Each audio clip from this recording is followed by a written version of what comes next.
Pemanfaatan grafika komputer dalam pengolahan citra.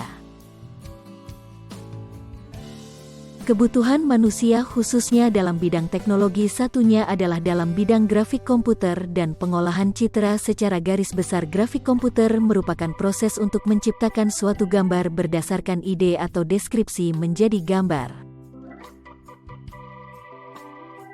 Sedangkan pengolahan citra image processing merupakan suatu perbaikan kualitas agar mudah diinterpretasi oleh manusia atau komputer. Pada pengolahan citra dan grafik komputer, penerapannya tidak hanya pada teknik informasi saja. Hampir semua bidang ilmu pengetahuan grafika komputer adalah proses untuk menciptakan suatu gambar berdasarkan deskripsi objek maupun latar belakang yang terkandung pada gambar tersebut. Grafika komputer merupakan teknik untuk membuat gambar objek sesuai dengan objek tersebut di alam nyata realisme. Grafika komputer bertujuan menghasilkan gambar citra, lebih tepat disebut graphic picture, dengan primitif-primitif geometri seperti garis, titik, panjang garis, jari-jari lingkaran, tebal garis. Grafika komputer berperan dalam visualisasi dan virtual reality. Semakin canggih peralatan pendukung grafik komputer yang beredar di pasaran, maka semakin banyak bidang yang memanfaatkan grafik komputer pada kehidupan sehari-hari.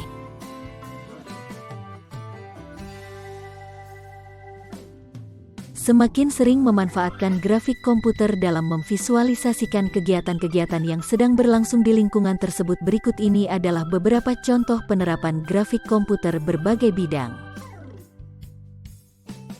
1. Video game. Video games merupakan permainan yang melibatkan interaksi dengan user interface untuk menghasilkan umpan balik berupa visualisasi. Pada perangkat video games yang beredar di pasaran ada yang 2D.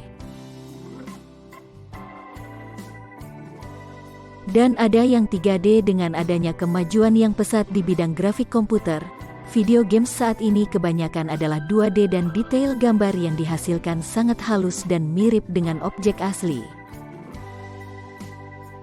2. Dalam bidang antarmuka grafis, Graphical User Interface (GUI). Grafika komputer seolah-olah menyediakan suatu bahasa antarmuka pemakai user interface yang baru. Hal itu dikarenakan dialog antara pemakai dan komputer tidak lagi hanya dilakukan melalui suatu perintah yang harus diketikkan, tetapi pemakai juga bisa memilih suatu simbol atau yang tersedia untuk mengerjakan aktivitas yang diinginkan. Pemilihan icon bisa dilakukan menggunakan piranti pembantu seperti mouse, pen, dan lainnya.